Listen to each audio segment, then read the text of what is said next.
Captain Robert Salas, the United States Air Force retired. Back in 1967, Bob was a missile launch officer at Malmstrom Air Force Base in Montana. He says a UFO hovered over his nuclear missile site and disabled all the missiles. And so, Carl, here's the million-dollar question. Do you believe that a higher form of non-human intelligence has visited this planet? Right. So non-human intelligence exists. Non-human intelligence has been interacting with humanity. This interaction is not new, and it's been ongoing. And there are unelected people in the government that are aware of that. Roswell, New Mexico is a quiet city of just 26,000 people. The majority of the population are ranchers or military. And so, Carl, that is quite a bold statement. I'm wondering, and I'm curious, how confident are you that that is true? There's zero doubt. You heard it from the man himself, Carl Nell. There is zero doubt. We are definitely not alone in the universe.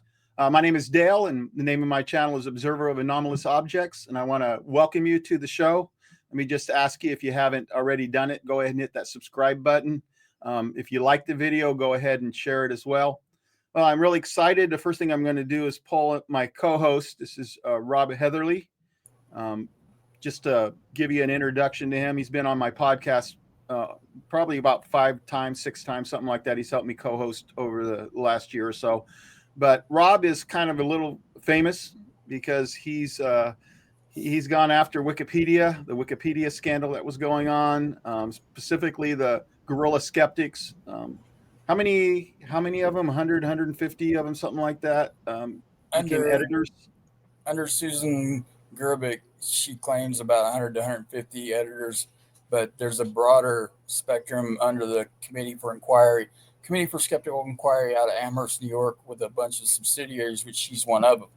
Her project is one of those subsidiaries, but there's probably several hundred skeptics that are infused into Wikipedia and have side projects as well to double down on their skepticism agendas that they're promoting globally. And it's been ongoing since what I found about 2003 to 5 in Wikipedia and elsewhere. They've kind of coalesced by about 2010 and become this juggernaut of disinformation and misinformation that they've got on both Wikipedia and other avenues. So, yeah.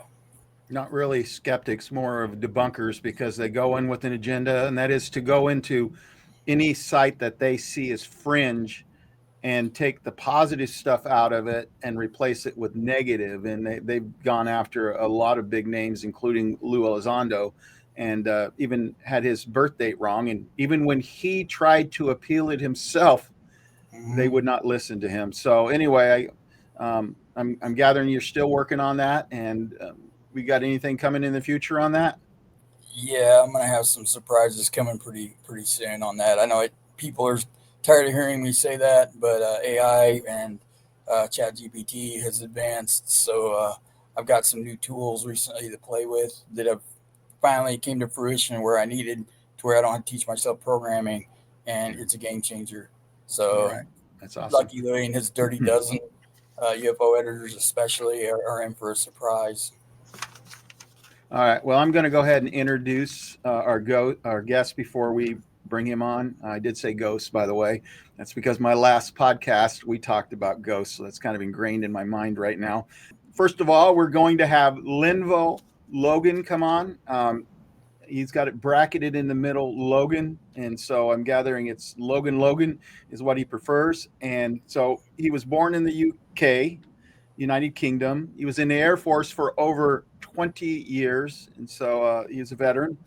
Then he spent another 15 years working as a government contractor. But his claim to fame that I think this community would be most interested in is that he was a member of the UAP task force. And that was a little bit back. That's when we still called it the unidentified aerial phenomena, whereas now we've turned it to anomalous because of the fact that it's not just aerial. And so he was a part of that group. Another thing that he has done, which we will talk about today, is he created a crowdsourcing app to be able to report UAPs or in the air or wherever they are otherwise. And so it's a really interesting app. If you want to find it, you'll find it under Phenom UFO, and you're going to have to look for it that way because there's another Phenom app out there. But it looks really, really interesting. He is the chief technical officer of it. He's an active member of MUFON. He's a member of the Scientific Coalition of UAP Studies, also known as SCU. And finally, he is a member of the National Capital Area Skeptics. So with no further ado, let me bring Logan onto the podcast. I just want to welcome you to the podcast, Logan. Hi. It's good to have you. All right. Well, I'm going to let Rob kind of start off, and I'll help out a little bit here. But he's going to start off asking Logan questions about the UAP task force, about the Phenom, and anything else that he sees fit. I'm ready. I remember you talking about in a recent podcast how Jay Stratton was articulating that you weren't just assisting with the UAP task force, you were invited to be part of it proper. So he corrected you on that to establish that you were an entrenched member, not just a side hustle, a side project where you're a consultant, as some others that have a claim to fame of being part of the UAP task force, and then later found out that they were just kind of a minor consultant, but you're actually part of the actual group proper. Yeah. So Jay Stratton kind of outed me in a joking way. He was telling me about my app and that I said, I just want to collect the data and just figure out what's going on. And he said, yeah, but there's got to be a face behind it all. And he said, you need to step out in front of people and let them know who you are. And so we were at SCU when he was supposed to do a talk, and he was like a rock star. All these people were asking him questions and everything. And I think I was talking to Dr. Eric Davis, and all of a sudden, all I heard was, why are you asking me? Logan was on the task force with me, and all of a sudden, all these people showed up at the table where Eric and I were talking, and I was like, what's going on? And I looked behind me, and there was Jay Stratton with this, shit grin on his face, laughing, and as he stepped out the door. And I was like, okay, I'm out. I guess it's official. So that was it. Yeah. We've heard a lot about what they've done during the tenure the UAP task force was active, but there's very little that I've heard out there about how it was kind of came to a conclusion and how it was closed down. If you could articulate on that a little bit. Then I can only tell you what I know, and that was that. So once I came into the task force, it was, let's look at data, let's figure out what's going on, let's figure out, we were trying to come up with all kinds of crazy ideas because originally, you got to remember, the task force was not meant for the public. It was for us to figure out what's going on with our pilots and how do we protect them and how do we identify what these things are. So that's where the initial intent was. And because when I joined the task force, it was, well, why aren't we including all the civilian stuff? Because the civilian pilots are having problems as well. And the reason why we didn't do that, he explained it very eloquently and straightforward. He said, we need chain of custody. And usually when we get stuff through the pilots, we understand that chain of custody if we get stuff through the military. If we're dealing with civilian stuff, we don't know what's going on. And we are going to have to ask for permission. And there's the privacy information, all those other things that pop up. So the idea was, let's keep it in the military bounds, and let's see what we can do to protect the pilots. As it started coming closer to a close, the idea was to get funding because the original UAP task force was not funded. The idea was everybody should take it out of hide, and that wasn't working. If your money is geared towards flying or whatever, are you going to sit there when someone walks into your office and say, hey, there's something weird out there, I need you to go fly and do all this other stuff, and they're not getting training done. They're diverting their resources to this other stuff. No commander is going to want that. However, what Jay Stratton was a genius on was in leveraging. He reached out to me and several other people and was like, look, you guys are doing some really unique analysis on certain types of data. I'd like to use you guys to help me figure out what this problem set is, and let's see how far we can go and figure it out. Now, as we started moving to the later days of the task force, I thought either Jay or Lou, maybe even Cornell was gonna hopefully take over as the task force, as whatever the new organization was gonna be that eventually turned out to be Arrow. And then all of a sudden, Jay calls me up and says, "I'm leaving government," and I was like, "Whoa, whoa, whoa, whoa, whoa, whoa! What about you leading this thing?" And he goes, "No."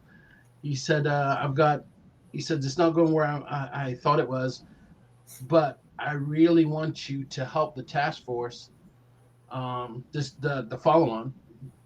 I really want you to help them with anything that you can." So I was like, "Okay," and I tried to a couple times, but then I started getting the Heisman. So they had a gatekeeper that was like, "Hey, don't worry, we got it." And I was like, "What do you have?" I said, "Are you aware that X is going on?" And they're like, "What?" And I was like, "Exactly. This is going That's live Arrow, right correct? now, and you're not responding." And so after a while, I just kind of said, "Okay," called up Jay and said, "I can't help them because they don't want to be helped." And I backed off. And that was the Arrow there when Yes. that was the initial startup of Arrow. Okay. After that acronym that nobody can ever remember or pronounce either one. Call it AIMSOG or whatever, but that's Yeah. not right either. Whatever. It's not right. Can I ask one question real quick? Sure. I think the audience would be very, very similar.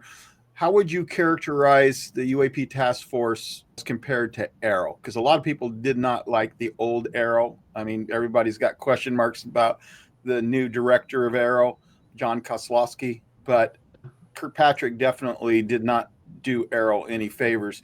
But I don't think I've ever heard anyone complain about the UAP task force. And so I'm just curious on what your perspective. You obviously hit some walls and got frustrated, and Jay Stratton, it sounds like he did too. But it seems like it was a whole new ball game when we got to Arrow with Kirkpatrick specifically. It was, and one of the things that irritates me is, since I've left, is not that people were saying they were in or out. I didn't really care, even though I know some people did. It was when someone said, "Hey," and I talked to the senior leadership of Arrow about the UAP task force, and I was like, I got questions about that because Jay was very open. He was like, "Hey, I had a meeting with such and such today, and hey, these things were going on." He wanted to keep everybody in the loop on what activities were taking place. And if he couldn't, then he just told you, "I can't talk about that," or whatever. So we had people showing up and saying, "Oh," and I talked to a senior member, and I was like, "Well, there's Jay, there's his deputy, there's Travis. I don't know anybody else." So I would question these people, and they would not talk to me. They were like, "Well, we talked to these people," and I was like, "Well, look," I said, "the problem that we're having is that people are going to Jay now and saying, 'Well, this guy is saying he talked to you, and you guys are the senior member.'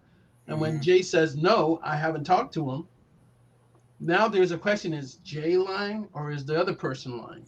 And it puts kind of like this shadow over the UAP task force. Yeah. And then we find out that in actuality, they were talking to maybe David Grush or somebody else who they just kind of, I don't know if it was to bolster themselves or if it was just there was a misunderstanding, but they said they were talking to a senior member. And David wasn't a member at that task force, correct? Well, no, Dave Grush. He was, but He was. He wasn't the. Was he a consultant or was he on the aspect of it?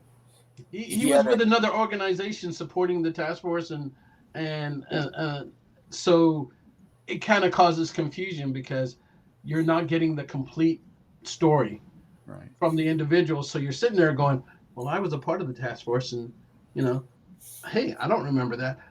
David, I had to question a friend because someone we know said, hey, I was a part of the task force, and I was like, well, I know I didn't meet everybody in the task force.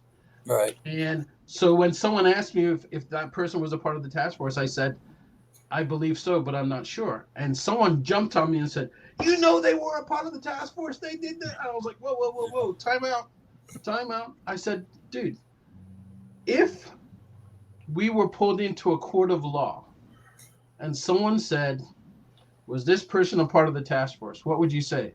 He goes, hell yeah, they were a part of the task force. I said, now if a lawyer said, did you see them reviewing imagery for the task force? What are you going to say? Well, he goes, well, no, I didn't see them do that. I was like, well, did you see them write a report for the task force? And he goes, well, no, I didn't see that either. And I'm going to say, so how do you know this person worked for the task force? I said, is it because they told you they work for the task force?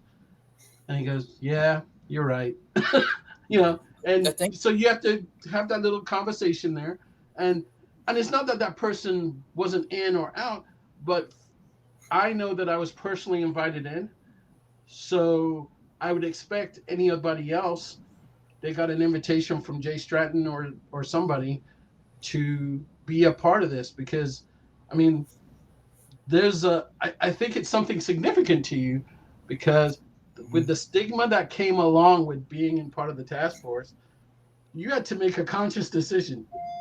Yes, I'd like to support this, and then proceed, instead of just casually go, oh yeah, whatever, I'll be a part of this. No, I mean, you had to really think about it, because you knew that there was a stigma that came along with this particular task. Yeah. Now, would you say that Jay Stratton was probably the right person to ask that question to? Because he would obviously know every person that was brought in, every liaison. And I forgot what the name of the organization, maybe Rob can remember it, but he was kind of attached to the UAP task force, wasn't he, Rob? David? That what Danny Sheehan outed in the summer of 22, I think it was that there was an initiative through Space Force that David and Lou was a subcontractor for, that hasn't been named, that I think must have brought that demise because of him outing that program. But I think there were different initiatives and different branches, I think, Logan, that had their own subsidiaries of investigations on this that coalesced under the heading of Jay. But it was like everybody reported back to Jay. So there was the core, and then, because there's new technologies coming online all the time, there's different expertise in analysis. I mean, I had one group, we saw something, and I had one group I called because I said, I'm not sure what I'm looking at here. And I called this one group that had a bunch of imagery analysts, and I said, can someone help me out? And they came back with the most bogus question. And I remember jokingly saying to Jay Stratton, I said, sir, permission to treat these guys as hostile. Permission to protest, sir. It was just a joke, but the answer they came back with was so stupid. You were like, yeah, did you just give me like your worst analyst and said, hey, just take care of this guy? That was their way. Don't call us, we won't call you. Yeah. I think one of the other misconceptions people get is when they think of UAP task force and trying to establish who was members and who weren't, they visualize everybody sitting in the same room together. Right. And that couldn't be anywhere near the truth. That everyone still has their day jobs in respective locations they could be continents apart from each other even, but they have this misconception they're in the same room and working together in like cubicles and, hollering each other over the top of them. And that could be, that's not even 100%, because even though I was a part of the task force, I had groups of guys with me that who I would consider experts that I would go to within my own area and say, hey, what about this? You guys got anything? And at first, I used to walk into this one office, the guy would cue the X-Files music, and everybody would reach into the closet, pull out the aluminum tinfoil and put it on their head, and they would laugh at me. And then I think maybe by the fifth trip, no more aluminum hats, but they still played the X-Files music. But when I came in, everybody wanted to see what I had. What was Logan showing us today? And they would provide their expert analysis on whatever it is. I was like, is that a drone? And the guy is like, well, I don't see this, but hey, what about this? And, and then some of them would collaborate and they said, hey, Logan, here's what we're thinking. And then we would do that, exchange where they're trying to tell me what they think it is, and I'm trying to disprove, or we switch roles and go from there. I think so. It was always good in exchange with people, but sometimes you weren't always in the same area. I think a tremendous part of the stigma and problem that you guys face with trying to establish, to get experts in the field to cooperate and to buy into this, to even offer a legitimate opinion, was that after the December 2017 New York Times article, and that where Leslie Kean came forward through the article about Lou and ATIP, the disinformation campaign out of the Pentagon, and Susan Go and all them generated all these in the public that Lou is basically fabricating all this, and they have no evidence of what his claims are. And you guys faced the brunt of that and had to try and overcome that by proving through your metrics to the people that you're trying to get to buy in. Once they realized that there was something to this, then they took it seriously. But that initial stigma was very hard to overcome. Yeah. I will say this. So the way I got involved was I saw some things when I was a kid and was automatically curious about it. And I had told my wife, I said, hey, she said, what are you going to do when you grow up? And I said, I don't know. And I said, but you know what? I need to keep my brain active and for when retirement happens. And I said, this is going to sound weird, but I'd like to find out what those things are flying around in the sky. And she goes, what? And I said, UFOs. This was like 2015. And I said, I'm thinking of building something. And she said, you've done all this stuff for the government. Why not do something for you? So after the article came out with Lou, I kind of went in search of him and found him. And I said, if you're serious about what you're talking about, come to my office, show up. And I was blessed. It was Lou Elizondo, Jay Stratton, Chris Mellon, and a host of other guys that showed up. And we had a talk and we said, okay, how we will go against the problem. And as they were leaving, I still remember, I think it was Jay said something to Lou, and Lou turned around and goes, you're in. And I was like, in what? And they're like, you'll find out. And it was a task force. So we proceeded from there.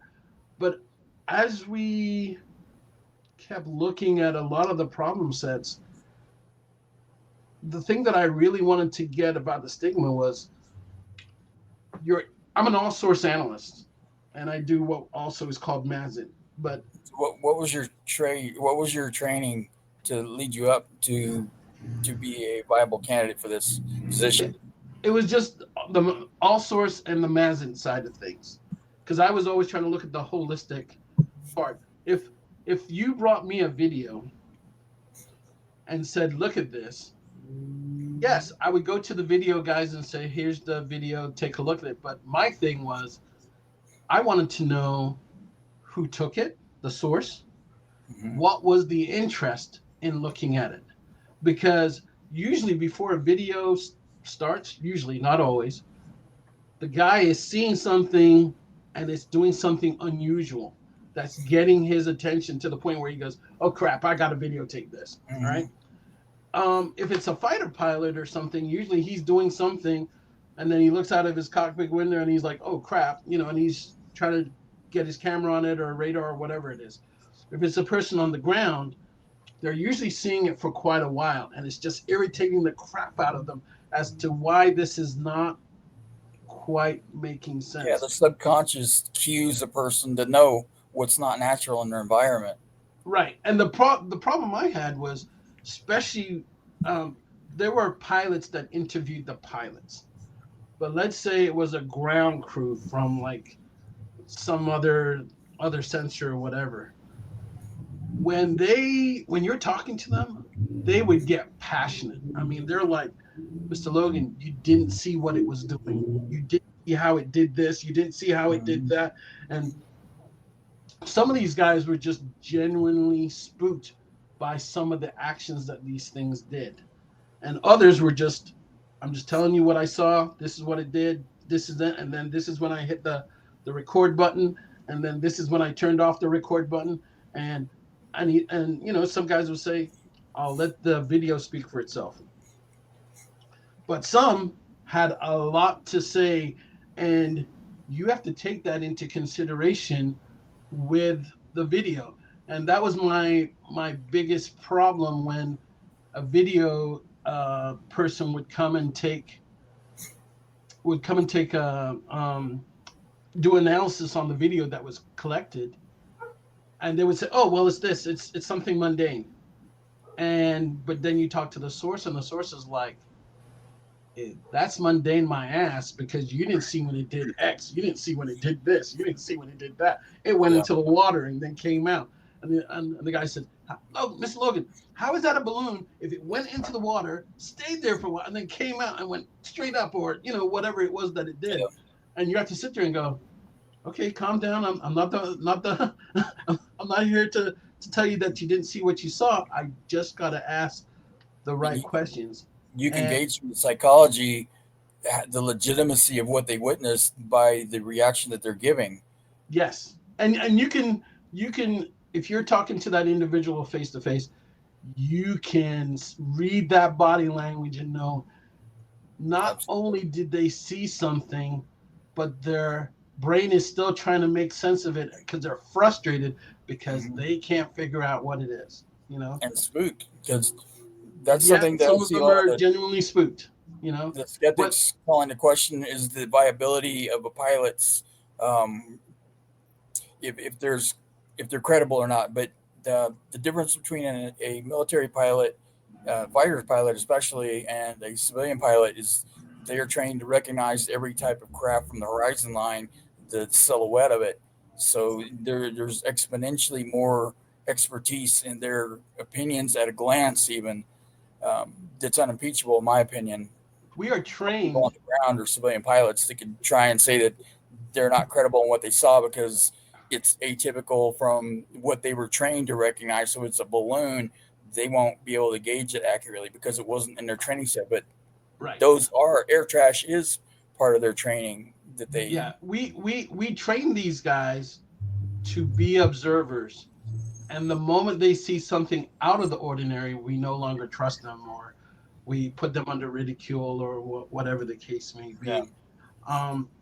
My biggest thing I tried to explain I explained it to my wife. I said, think of the kids in Zimbabwe at the aerial school. You're at a missionary location where these kids are being trained on Christian values and being taught about the Bible and all these other things. And then these kids see something miraculous. I'm using that term on purpose, miraculous. Right. And they come back and tell the teachers that are teaching them about God and miraculous things. And now something has happened miraculous, and the very people that are teaching you don't believe you. Imagine what that does to your psyche, especially as you're growing up. You there's the distrust issues, there's all kinds of things that are going on there. And I'm sitting there thinking, think of a pilot that is number one in his squadron, the best there is. Mm-hmm. He sees a UFO, and now anytime he makes a call, people are questioning his judgment. That's got to mess with their psyche. And I think that causes a lot of PTSD issues, a lot of different problems. So in a way, I'm thinking, whether it was intentional or not, the military has probably created more PTSD issues than they need to, because there are we're going to cover a lot of people in the government, and I'm not saying DOD, government, that have seen UAP or something of an unusual nature to the point where they either won't discuss it because they're afraid of the ridicule, or if they have discussed it, they're dealing with the ramifications of talking about it. Right. I have a couple quick questions. First one's easy. When did the UAP task force begin, and when did it actually end? Do you know the years by chance? You have that? I don't know the exact Can you day give that us it started. the range then, maybe roughly a rough range So of? 2019 to 2021, when Rubio established it, I think, and Jay was reassigned in 21. Yeah, so it got started. So I came in on the tail end of ATIP and the UAP task force, and that was like 2018, beginning of 2018, somewhere around there. Okay. Okay. So it gives us a range of roughly an idea of when it was in operation. The second question I have is, and I'm not asking you to reveal anything classified, but were there things that you saw that if they were released, and I'm sure some of them that they're not classified because that's the way our government seems to be working, and some of it is classified, but did you see things that would help us move forward in disclosure that they are refusing to release, even from that task force? I want to say yes, but my answer would be no because of this one thing. Okay. What I've seen is that even when you put something very unique in front of people, they have that ability to deny it. So they will come up with all kinds of reasons why it's something mundane, and that prevents the disclosure issue. Like I think in one of the videos with Lou Elizondo, he talks about something that he saw in the water that was really huge. I mean, so let me kind of preface this. There's a story of that Commander Fravor talks about where there was like there was a torpedo that was they had launched, and they had blew the ballast and it came up to the top. They were going to hook up to it, and then something like an island came up and sucked it down. All right, crawling up the rope trying to get away from it. Yeah, there was two events like that, wasn't there? And Lou talked about that. Individual who I'm aware of, who was a helo pilot, a helicopter pilot back in the late 90s in the Caribbean, and they were doing missile recovery. So what happened is that the Navy would test fire missiles, and then they kind of run out of fuel, they hit the water, and they sink. At a predetermined time, they pop to the surface, we grab it with a helicopter, bring it back to shore, and we test it for telemetry and make sure that this cruise missile was doing what it was supposed to do. So they're out there in the helicopter, frogmen hanging down the line. You got the helo pilot, you got the crew chief, and the co-pilot looking all down at the bubble. And as they're about to grab this cruise missile out of the ocean, something huge and round, and what was described to me as black as a devil, starts to rise to the surface. The water begins to churn, very much like David Fravor's description of the Tic Tac incident and the roiling water. The frogman is so freaked out, he's literally trying to climb the line back up. He's like total panic at the disco, right? And the helicopter's like, do we do like an emergency ascent? What the hell's going on here? And right as this thing is about, and by the way, it's the size of a small island and round. Right as this thing is about to break the surface, it sucks the missile down and disappears. And he talked about a video that he saw. So I got this video. When people started figuring out who I was, I would get these weird calls. There would be messages on my phone because it was somewhere, overseas or whatever. But I would get these weird calls. Hey, Mr. Logan, there's a video inside your email. I just want to make sure you see it. Please respond, whatever. And one of them, I had to call Lou. I had to call Jay. I had to call everybody. I was like, Lou talks about something that was huge that looks like a moving island. I saw that and I called them and said, hey guys, I got nothing on this. There's nothing in my list of things that this fits. And it was huge. And it's cruising underneath the water. All right. And I'm just like, okay, I guess because Lou's talked about it, I can at least say I saw it, and I know what he's talking about. And for everything that I can think of, it fit the description of what they would have called a moving island. It was huge. Yeah, it was around Puerto Rico, the Puerto Rican Trench, somewhere in that. Saw this in a video? I saw this. I saw the same video that Lou looked at, and I was like, I got something for you. And he goes, okay, what you got? And I said, I turned it on, showed him the video, and I just kind of just looked at Yeah, it. I was waiting for that response. counting out the minutes. Yep. He's like looking at me. He goes, what the Mhm. what? And I was like, I don't know what this is. I said, but that's your island. As best as I can figure it out, there's your island, your island. And don't know what that is. Doesn't So it's fit like anything. two separate incidents. The one where Yeah. the diver was crawling up the rope, and then you had a separate video of another instance of what you believe to be the same I've object. heard of 2 videos of the island coming up to the surface and Wow. people But picking I it didn't see up. the video of the island coming up to the surface or anything like that. I'm just saying Right. what he described as the island. I was watching it and I'm like, holy crap. Hey, somebody come over. I'll either send the video over to you or come on over and just take a look at this. And I had very smart guys with me trying to, I said, tell me what that is. And I was waiting for all the crazy answers, and they're They got like, nothing. nope, nobody's got anything. There's a And Russian released video that has something of that nature in it as well. That yeah, is very they're obscure. they're just so we're losing a lot of information because nobody's paying attention to a lot of the oral stories that have been told. Okay, because here's the unique part of all this, and the reason why I first asked Jay. I said, can we involve the commercial stuff? I wanted to find out if the stuff that we had in our classified holdings and the stuff that was out there in the commercial world, if we could do a one-for-one match. And the reason why that was important to me was to find out if on the commercial video or whatever it was it doing something unique that was not displayed in the military or what came down through the government?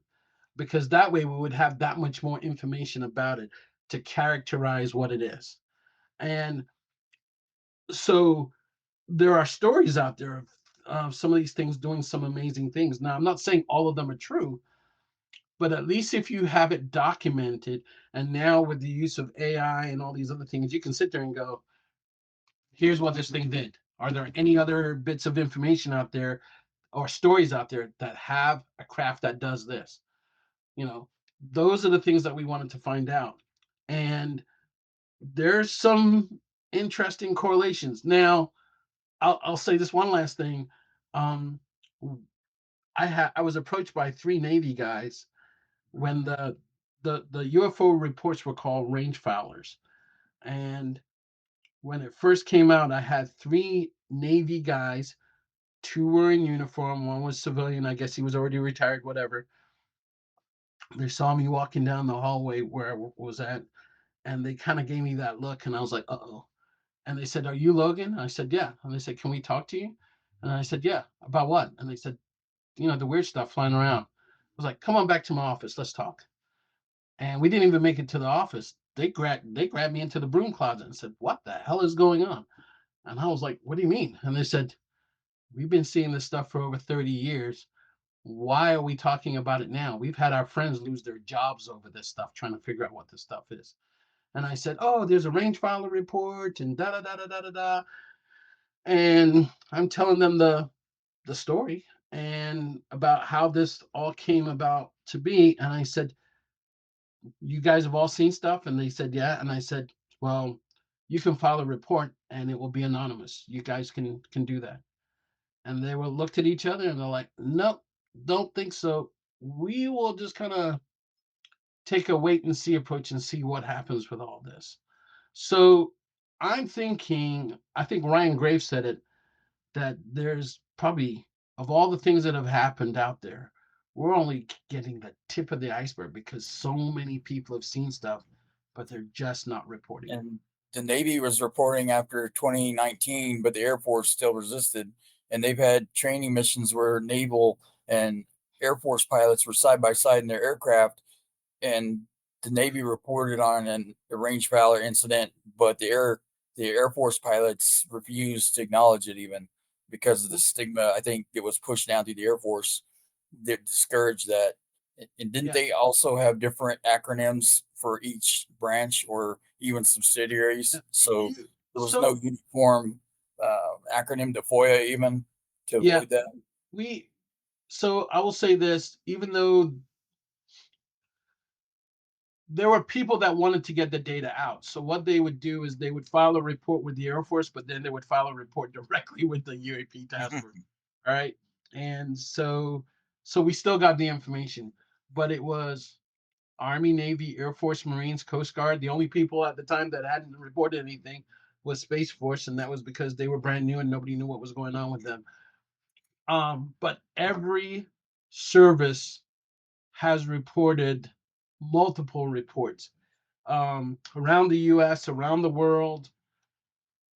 The data's there, and Has there been any Coast Guard that's come out through FOIA? Because I've never heard anything yet out of there was an unclassified report from the Coast Guard off the coast of San Diego or Los Angeles where there was something in the water. And I remember I kept asking, I said, you sure there's no other information? But the report didn't even name the name of the pilot, so we couldn't interview the pilot or anything. But there was some drone looking thing that looked like that same thing that it almost looked like, I think the one Jeremy Corbell showed, the one overseas where this thing hanging at the bottom. Yeah, Jellyfish. that's Right. But what they saw was white, and it was cruising across the water. And they were just asking, does anybody else know what this thing is? And I think the only people that saw it, there was some Marines flying around, and they identified it. But other than that, other than the description and the initial video, we got nothing. The pilots, neither the Marine pilots nor the Coast Guard pilots listed their names. So you just kind of got the date, the time. I'm pretty sure if we really, really dug, we could find out, but it wasn't available. So I just had to take what I had and just kind of work with it. Okay. Rob, why don't we move the discussion over to the Phenom app now? Because we're at 41 minutes. I want to make sure we have time for the experiencer questions as well. Okay. So with the app, like I said, I saw some things when I was younger. And then here I am on the UAP task force, and I'm sitting there thinking to myself, my world has just gone full circle. I saw these things out in the open. Now I'm being asked by the government to figure out what they are. And when Jay Stratton told me that we had no official money, we had to take it out of Hyde, and I saw what he was doing. He was crowdsourcing, but in the government. I was like, that's the way I need to do this. I need to crowdsource. We need the people, not the government, to figure this out. Let's crowdsource. So the idea of the app, and the app is not just for UAP, it's for cryptid and paranormal. Why? I spent the day with Colonel John Alexander, who was doing all kinds of crazy stuff back in the 80s and whatever. And he said, Logan, when we were out at Skinwalker Ranch, we saw all three. We saw cryptids, we saw UFOs or UAPs, and we saw paranormal activity. And he said, we don't know if they're connected or not, or if it's just a hot zone for activity. But he said, if you're going to go this route, he said, try and document everything because you don't know how it's all related, So that was my approach. So the app is called Phenom. You can look it up and find Phenom UAP. When you open it up, people are naturally lazy, and also too, they're naturally excited. So their brains aren't quite working the way you want them to. So when you go to someone and go, where were you? Well, I was in Philly. Well, what part of Philly? East Philly. Well, dude, what's the name of the street you were on? And a lot of times people can't tell you that. What time was it? Maybe around 8:45. Are you sure? Well, no, I'm not sure. I told you maybe around 8:45. So the idea of the app was to do the heavy lifting for people, get the GPS, get the time, capture any acoustics, whether it's infrasound or ultrasound, above or below the vocal range. The idea was to pick up any magnetics. What does the imagery say? What does the video say? And then there's a host of other data there that you can collect to say not only that this thing was real, because if I can get it so that multiple people are all staring at the same thing, there's nobody that can come in there and say, you saw swamp gas, you saw Venus, you saw this, whatever. The idea is that you've got the guy's eyeballs and you've got some video, hopefully some imagery. The way the software works is that when you see something, you can set it up so that you start it, it takes a snapshot and it starts collecting video, and every 15 seconds it takes an additional snapshot. Why?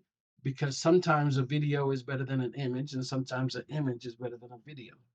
But there are still some things there that we need to fix. And kind of like what Rob was saying, when I first made the app to start out, it was initially there was only one other app out there called Phenom.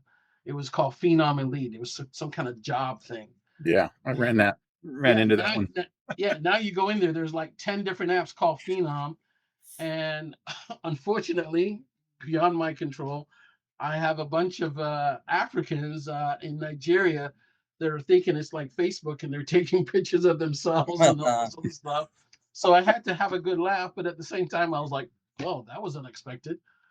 But I am still getting some good data. There's from around the world, and I've had phone calls from around the world saying, "How can we use your app?" And I'm like, "It's free.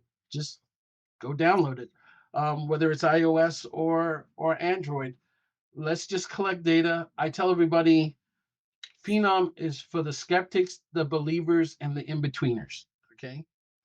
And my big motto is let's collaborate to graduate. Let's figure out what this stuff is. I've talked to some paranormal guys and they're like, hey, can you find a way to make it so that your Phenom works better for us collecting paranormal data? And I said, right now, the way the system is work is for incidental, like something you pop up on it and you're capturing evidence. It was never designed for someone who's going to do a ghost investigation and whatever. Incident. Yeah, but that's Phenom in a nutshell. There's a capability for people to be anonymous, because that was the first thing the pilots told me. They're like, nah, I ain't putting anything on there that's got my name on it. I was like, all right, you're anonymous. You don't have to deal with that. And then there's also what I call a debrief capability. And that debrief capability is really important to me. And that's that thing that I was talking about earlier about capturing those oral stories. Okay. So you can actually see something, put in, whatever the object displayed, whether it was, anti-gravity, or whatever. And then after that, if there's something else that you want to say, you can put it in the debrief. But for those people that are remembering stuff from back in the 70s and the 50s, whatever, they can go in there, hit debrief, and do just an oral video. They can still be anonymous if they want to. I've got some really good ones where this guy's talking in Albany, New York, about some of the crazy things that he's seen. And you can tell in the video, he's very genuine. He just points at himself and tells you. So it doesn't have to be current events. It can be if somebody's got legacy information that they want to share. 100%. And then what we're trying to do is work with guys like Rob and Shannon and a couple other guys that if there's something that seems really genuine, ask them to go out there and help me be an investigator for me, because I don't have the resources of MUFON or whatever. I'm just trying to collect data, and what I want to do, Dale, is collect as much data as possible, find the outliers, and get the outlying information to academia so academia can really tear it apart and look at it. Especially if I can say, I got 5 viewers that all saw the same thing. and say, okay, he saw it from this aspect, he saw it from this. And because one of the unique things about this particular phenomena is you can have 5 people standing beside each other looking at the same thing, and they can all see something different. But if there's a video now at the same time, maybe we can figure out why they're all seeing something different. Is it the mechanism in the camera? Because all cameras are not made the same, Android versus Apple, or is it something else that is causing it? But those are the type of things that we want to peel back the layer and figure out what's really here, and then kind of go from there. And also too, it helps us create a heat map to say, here's all the UAP stuff, here's the cryptid stuff, here's the paranormal stuff. Hey, why is there something going on in this area? Exactly. And then we can tie it to other cool tools and other observation capabilities, and we can tip and cue each other. The idea is get everybody on the same sheet of music, look at the target, and go after it.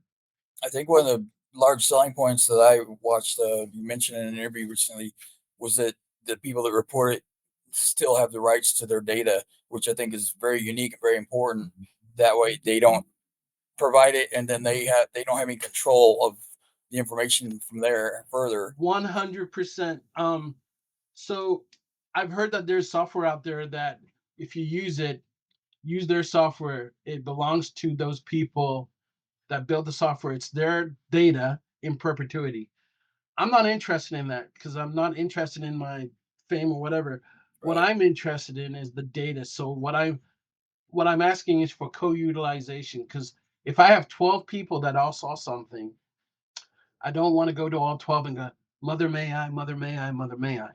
It's just written into the EULA so that I can put it all together. I don't mind pointing them towards someone like you, Dale, and say, hey, you can get your 15 minutes of fame because here's your video and you can talk to Dale about your video. I'm not interested in that. I need to know what's going on. I want data. I want data. When I was a kid, I saw the first UFO I saw look like an iron that you iron your clothes with. Oh, wow. All right. And I never saw anything else about it. And then all of a sudden, last year I was at SCU with this guy. He said, hey, let's meet at the bookstore and talk and whatever. And we just happened to look up, and I think I might have had it here. There was a UFO magazine. And I said, hey, he said, I'm going to get one. I said, I'll get one too. And I said, but there's not going to be anything new. Well, lo and behold, they showed the different shapes of UFOs in there. And it said, these are the 3 unusual ones. And it showed ones that are like just 6 lights in a triangular formation. But there was no shape to it, just lights, but they were in a V shape. And then here's this UFO that looks like an iron, Oh my I goodness. was like, dude. I was so excited. I was like, we got to write these people a letter. So I wrote a letter to the editor. That was back in like over the summer.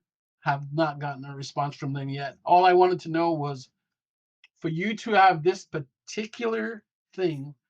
I want to know where it was seen, who are the sources, all that stuff, because I want to compare what I saw to what they saw, and just haven't had a response yet. That's significant, though. I'm just going to say that if you've seen something and then you have somebody see something similar to what you've seen, for whatever reason, it does something inside of you. It's like confirmation. And I've had that with some of the stuff that I've seen where somebody had it wasn't an exact experience, but it was similar enough that you just feel justified, And even like hearing Jake Barber get up and say some things, it was like, wow, this stuff sounded crazy. Even though other people have told me stuff, but now all of a sudden I'm hearing Jake Barber talk about this stuff, and it's it's just confirmed stuff. So I can only imagine you carry this unique UFO your whole life. Nobody else has ever said it, and you're going, okay, am I crazy? Did I really see that? And then all of a sudden one day, boom, there it is, and it just reaffirms that what you saw. You weren't seeing things. You saw something that was there, and it was exactly what you thought it was. And so so that's why when you saw it again, you knew exactly what it was, right? And the one thing I want to add is, Lou talks about the five things that you see. Observable. Yeah, but there's the biological. When 6. I saw that thing inside that magazine, there was like so much emotion that was going through my head. I was like, oh, somebody actually saw it. Right. It brought a lot of things back. So I was like, okay. But then after everything settles down, you're like, but what did I actually see? Yeah. Because you've got no frame of reference. All I know is the whole bottom side of it was red, like glowing hot, as best as I can say. And it just sat there in the sky. The whole top part was just gunmetal grayish. And then I remember I couldn't hear any helicopter sounds, and it was just sitting there. Yeah. And then I heard the jets come, and then 2 F4s came out of nowhere, and this thing just took off. And I remember running into my friend's house, and we told his mom, and she was like, "You kids watch too much science fiction." What was that? What was that? What year was that? That was about 1977. It reminds me of Aaron Rodgers. There's a video I have where he talks about being outside, and there was another football player, and they looked up in the sky, and he said the only thing he could explain it was like scene from Independence Day. All of a sudden, this thing came through the crowd, and I can't remember if he said it was red or not, and then the next thing he hears are the jets that are coming in after it. So it's very similar to what you had. Rob, did you have any more questions about the Phenom app? You had a couple things that we talked about earlier. Or are we good on that? Now you're collaborating your app with other apps. Is that right? So there's 2 other apps that I was trying to talk to. Cider was one of them, Cider.io, and there was Nanu, and I don't know where they're at, but initially we had talks, and we had said, hey, if we're all about trying to collaborate to graduate and get this to academia, let's get a common database together so that we're all on the same sheet of music and we talked for a while, and then all of a sudden they disappeared. So I figured they're doing their thing until they're ready. I'm doing my thing until I'm ready. And the idea, again, let's get this back to the big brains, the data scientists and whatever. I mean, my thing would be to have something so incredible that I've got Eric Davis, Jacques Vallée, Hal Puthoff, all the big wigs and everything. And I was like, booyah, there you go. And, I'm going to be the one that blows this thing wide open. I'm not saying that's going to happen, but you don't know, you try. Yeah. Or Dale, at the end of the day, 2 things I would like to see: Mick West and Neil deGrasse Tyson. Yeah. I'll be with you. Right. And all I want them to do is I want them to look at the data, and I want them to be like, okay, we got nothing. There's no response other than indefensible. They can't deny that it. That is what I would love, because I love Neil deGrasse Tyson, and I'm sitting there thinking, he's like, well, why don't they show up on the White House lawn? And I'm thinking, well, didn't they try to do that in the 50s? Yeah. And all they did was shoot at it. Back that one up. Less than that time, so let's try something different. So that's where I would really like things to go. John, Any other questions? Some open I'm going to go experiencers once Rob's done. I got some experiencer questions, and I've got a chart and everything else, but I wanted to take care of the technical type stuff first. But the last thing, by the way, I should say for the app, I do have a GoFundMe, and I'll send that to you. Okay. Send me that link, and I can add it to the video. Thank you. Rob, you said you had one more? Jacques Vallée had talked about in some of his recent videos how he's lamenting that there's a lot of open source databases that aren't being utilized and that go back to the mid 40s and such, that people aren't interested in that. But he's like you are, emphasizing the importance of building a database and understanding over time, and how the phenomena has evolved over time too. And we can't track that if we don't use the legacy data to do that with. And what I found on Wikipedia is that they are going through and have been systematically deleting all these sightings and occurrences over the last 15, 20 years.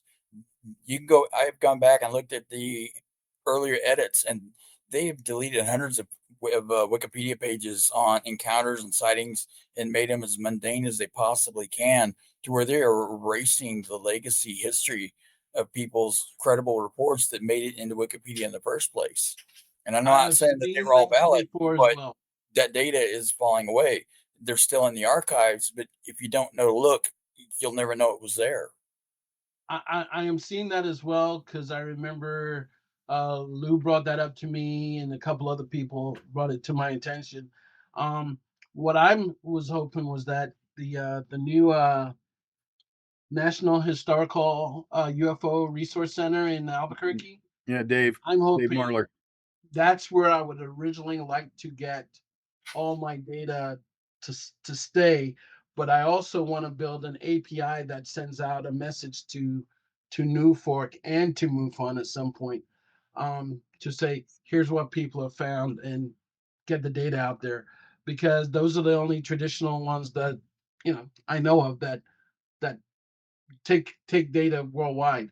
Um, and again, there are some incredible, interesting things going on out there, and nobody's looking at it. So I don't know. I try not to get into the politics of stuff, but Well, every now and then I want to jump in, and then I'm like, no, I'm keeping my mouth shut. the Let's one just thing deal I with the want data. to emphasize is that people aren't seeing the importance of what I've been trying to do for the last 17 months. But Wikipedia is trying, they're going to translate the English version into every language in the world. And they've got an enterprise initiative. I think Google has paid them like $59 million for dedicated high volume information, to where it's being pushed into their chat bots and the Google algorithms, and it's going to be global in every language, and they are going to have control of the narrative because it's being pushed up in the algorithm. So say if we have disclosure or something significant comes out and it's on one or two news channels, they're going to bury it because they have a monopoly through these big corporations and like Google and Microsoft and all that. I don't know if Microsoft's involved, but you can see how they can completely immerse it and erase it through AI. When people try to go and ask, hey Siri or Alexa, what's the information on this? Well, they're drawing directly from Wikipedia, unless you tell it otherwise, and they think they're getting double, verification of a second source, but it's actually the same source, because when they plug it into Google, they now give an information box that's being drawn directly from Wikipedia on that topic. So they're locking down where they've got a monopoly on all these contentious topics, and anything even remotely related. They are completely monopolizing the control of the flow of information on the internet, period. So it's going to be, it's going to get very, I mean, you can see how this is going to expand, where you won't have a voice with an independent news outlet anymore, especially on topics like this. The only thing I will say for you, Dale, before we get on to your experience or questions, at least from my point of view, um, I'm not on. I'm the whole disclosure thing. I feel disclosure has already happened. All right. Yeah. All we want to know is the who, what, where, why, when, and the how. But the fact that something's here, we already know that. You don't need anybody else to tell it. I ask you to do this. Try to, anytime I get into a large group, I try to play the 6 degrees of Kevin Bacon and say, how many people here have seen something unusual? And usually when I'm in a group of six, at least two people usually put their hand up, and it's just a matter of whether or not they want to actually discuss what they saw or not. But usually within a group of six people, I get two people that put their hand up and say, here's what's going on, here's what I saw, and go from there. Tell you guys, both of you, how much I appreciate you being on the podcast. We can stick around for a few minutes and chat once it's over. But I'll go ahead and switch it over just to me right now. Once again, I hope that you enjoyed this podcast. I thought we just had an amazing conversation. If you like it, though, let me just encourage you once again to go ahead and subscribe. You can really help the channel out by going to YouTube to the actual link and sharing this podcast, because then it will help with the algorithm on YouTube. So anyway, once again, I want to tell you how much I appreciate you being on the podcast, how much I appreciate you guys both joining. I thought it was an awesome podcast. Thanks. Thank you. Thank you.